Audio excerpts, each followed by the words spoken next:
Good day mga ka-runners. So today meron tayong run and walk session ni Huawei.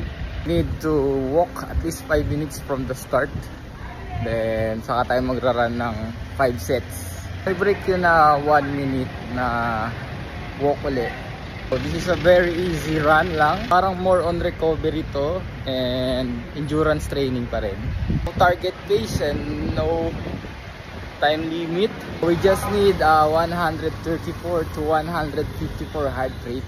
So come and join me. Let's have some fun and some papawis. Let's go. Run for your life. So quick tip guys. Walking is another way to burn some calories in a day. So start walking to build your endurance guys.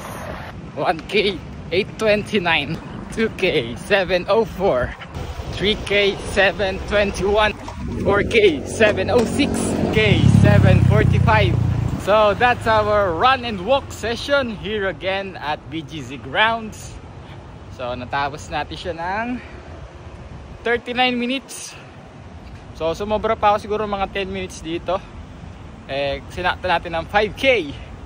So ayan, I hope I encourage you once again to stay active, to be wealthy, to be healthy, and last, always run for your life, for a better living.